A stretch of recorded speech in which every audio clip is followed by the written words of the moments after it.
Mr. Michael Ford.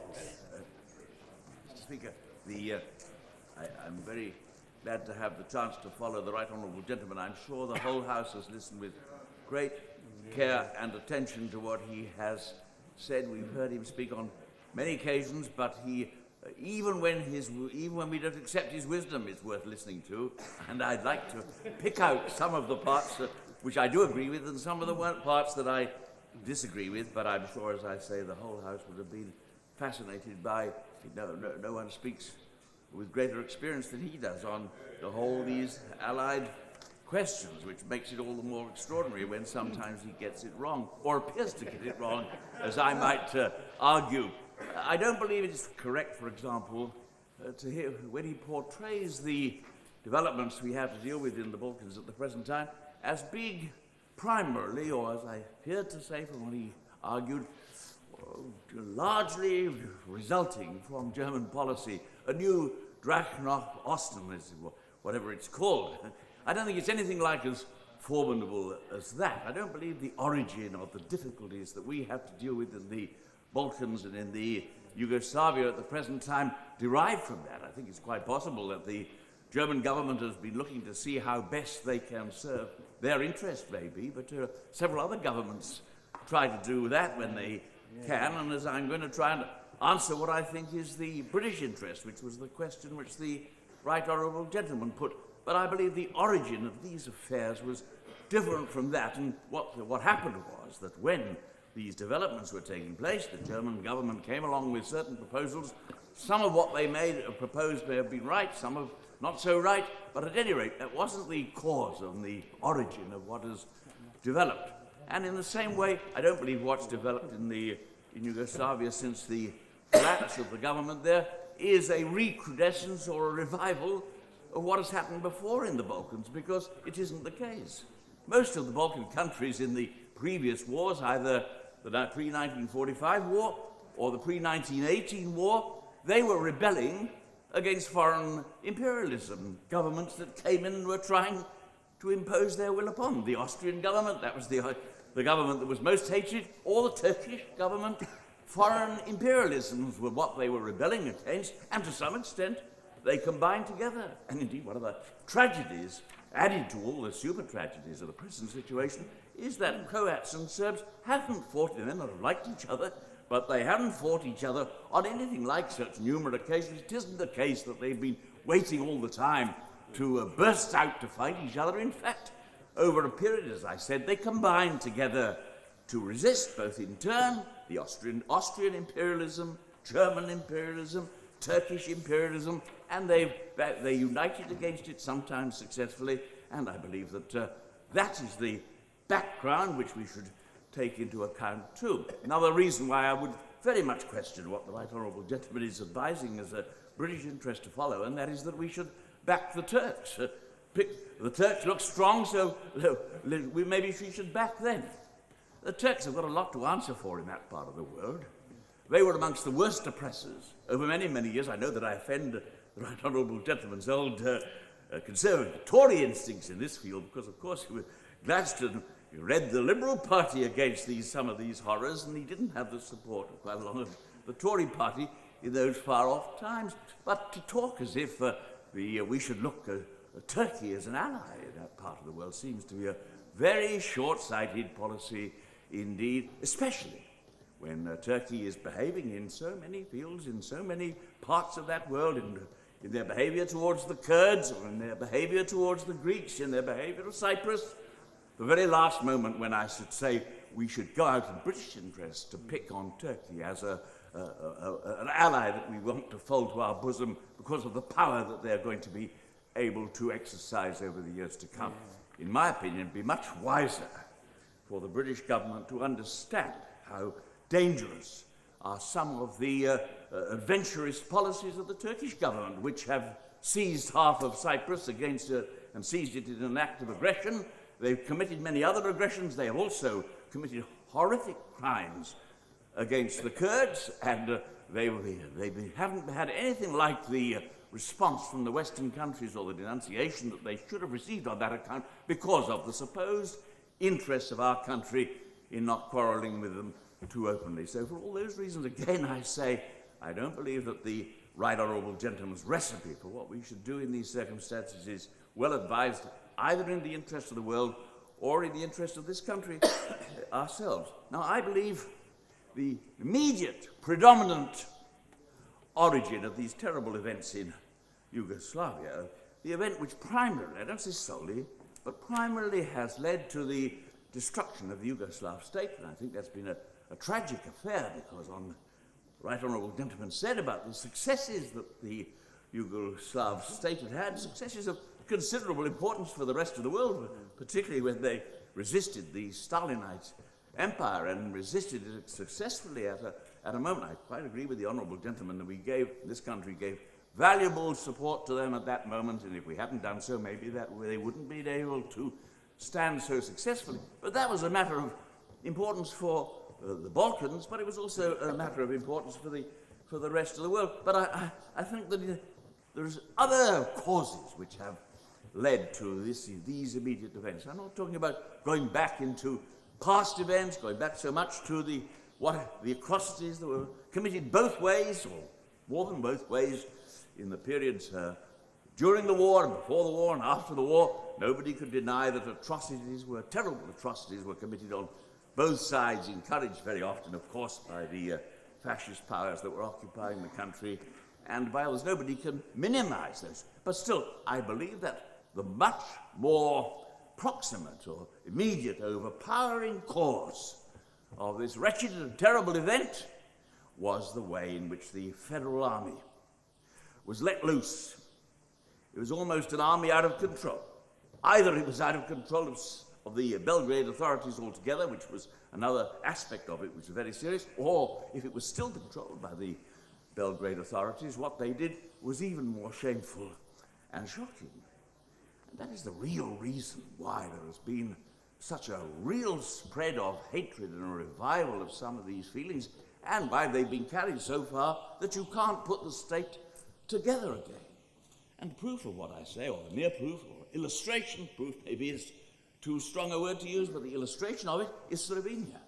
Once they know that it's a state which hasn't got the ethnic change or varieties that the others have, that's perfectly true, but once, and they did try to seize it, the Federal Army, but once they were stopped from seizing Slovenia and the Federal Army withdrew, then indeed that matter was satisfactorily or decently settled. But it didn't happen in Croatia because the Federal Army was doing something very different indeed. They were rampaging through the country in a manner of wanton barbarism. I don't think anybody who studied what happened along the Croatian coast, they haven't got any Serbian minorities they had to rescue there, insofar as they've got some pockets of Serbian people dwelling there. They've been much better treated than others have been treated in the whole of this period, and indeed the Croats there, of course, understand that they've got to ensure that they do. But there aren't any Serbian minorities in the places, in Dubrovnik is the one, of course, that drew the spectacular attention of the world because of the beauty and loveliness of the city, but there are many more important factors about it than that. What the Federal Army did was to rampage up that coast, to use its might and its power in the way that it thought not only would it impose its position there, but it thought it would spread such widespread intimidation throughout the whole country, Bosnia and the rest, that they'd be able to do whatever they wanted. And of course it's almost 95% a Serbian army. More than that with the officers, they thought, they'd been taught under their doctrines, evil doctrines, they'd been taught that military power was all that was going to count in the end, and if they used it with sufficient force and sufficient venom, some of them had had some practice in doing it in Kosovo. If they did that, then they'd carry the day. That's what they thought. It didn't happen because there were numbers of people, many of them unarmed, some of them armed, some of them prepared to die for it in Croatia and elsewhere, who are going to resist it. Now that, in my opinion, is a much clearer account of why it has happened in this way, than the deeper historical causes that the Right Honourable Gentleman was referring, or any question of the German government coming in and thinking that this was a place where they could extract advantage from it. I think the German government, maybe they like to see their own interests advanced. Of course, I'm not denying that for a moment, but the idea that that was a predominant matter, I think, is quite wrong. And what happened was what I've described, and at that stage, the EC countries and the United Nations had to decide what measures were to be taken. I come to the Right Honourable Gentleman for Guildford's conclusion in a moment. I agree with it very strongly, if I may say so, with his conclusion. But I think that prior to that, what had to be done, questions had to be settled as to whether a recognition was to be given Croatia. I think it would have been impossible to continue much longer refusing the Croatian demand. I think it might have been better if it had been done earlier. In that sense, the German government and what they were recommending to the European countries, I think, had some sense in it. And if people deny this and question this, well, they better look and see what are the votes which have been given by the people in the other parts of the country. Macedonia, I hope very much the Macedonians are not going to exploit their position and cause trouble with the Greeks. Of course, they'd be very foolish if they did that. But they had a right to vote for what they did, and if it hadn't been for the conduct of the Federal Army and those who backed it from Belgrade, I don't believe necessarily that Macedonia would have voted that way, and now the Bosnian vote. The Bosnian vote wouldn't have happened, I don't believe, 3 or 4, 6 months ago in the same way. But after the illustration of the way the Serbian-controlled or uncontrolled forces have operated throughout the whole place, of course they were going to vote that way. And if they do vote that way, who are we? Who are we to say, no, we deny you the right to do it? We think you should have waited a bit longer and seen some more of your people slaughtered by the kind of methods that the Federal Army employed. Everybody in this house, I should hope, knows what happened there. What happened in Dubrovnik, for example. What they tried to do.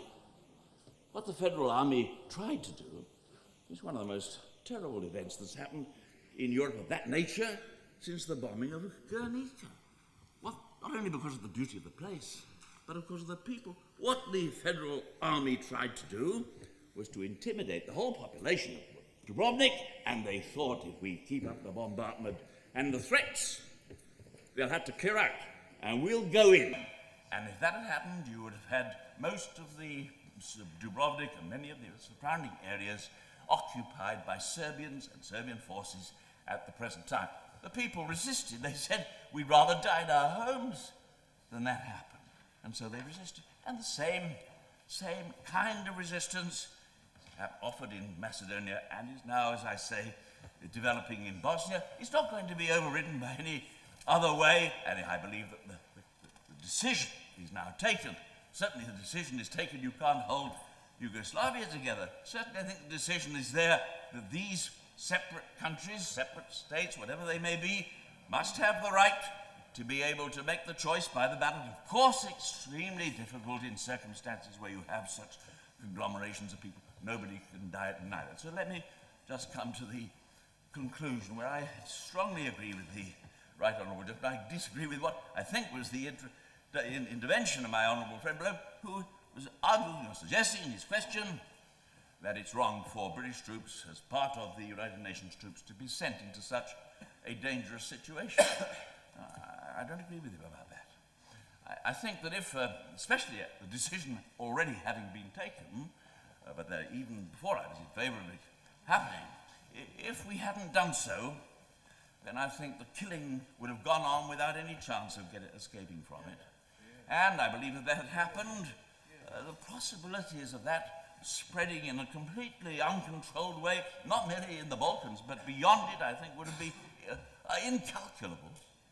So, and I do believe that this is one of the primary functions which the United Nations was designed to perform. I was present in 1945 at the establishment of the United Nations as a reporter in San Francisco, and of course these, I don't say exactly like these, but similar conflicts as these were the very ones where it was thought you must have an international authority which has got the power and has got the capacity to bring troops in speedily and the authority of having settled some of these disputes. This is what we must, And for some of us, this was almost the number one lesson to be learnt from the failures of the period between 1918 and 1945. Let us have a real United Nations that has the power to act, and let it act strongly, and let it have a Security Council which can give it the backing to carry through what it wants. Now, I know that there are problems, my honourable friend, I know, but I believe if we refrained from doing so, I think it would have been a disaster for Yugoslavia and for the remnants of Yugoslavia, but an even greater disaster for the world at large. And so, with the conclusions of the Right Honourable Gentleman, I agree with the Right Honourable Gentleman, the member for Guildford. I agree very strongly.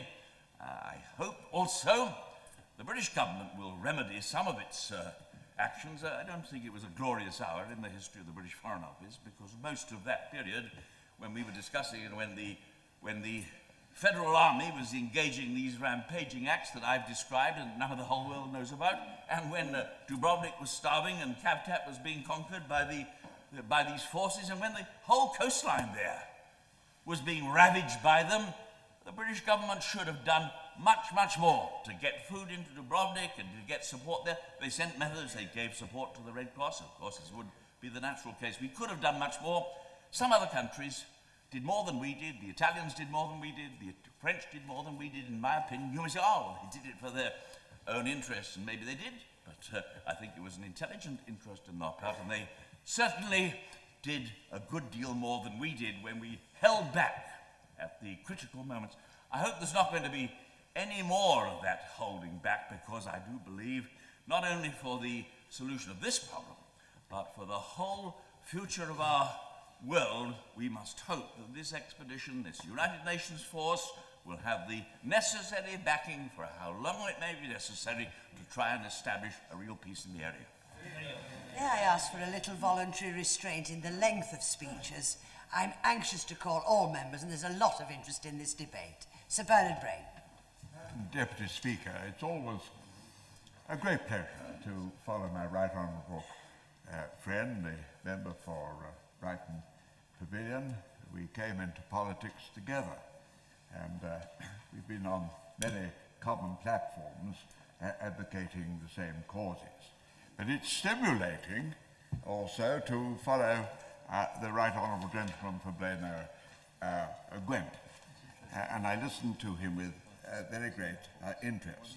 I think the whole House, Madam Chairman, Madam Deputy Chairman, is deeply in debt of my right honourable friend, the member for Guildford, and his select committee for a masterly survey of one of the most intractable problems of our time, and giving us an introduction in his speech to a consideration of this worrying problem. The committee have performed a real service. Now, of course, his speech was rightly focused on the situation in Croatia. But the whole region, Madam Deputy Speaker, is on the edge of catastrophe. There is deep, in Hungary, for example, to the north, in Hungary, where there's been rapid progress, economic progress, since the shackles of communism have been thrown off. There's real deep anxiety about the Hungarian community in the Vojvodina. They also have a very great anxiety about the considerable Hungarian population in Transylvania. When I was in Budapest in the summer, one of the most touching experiences that I had when His Holiness the Pope visited Budapest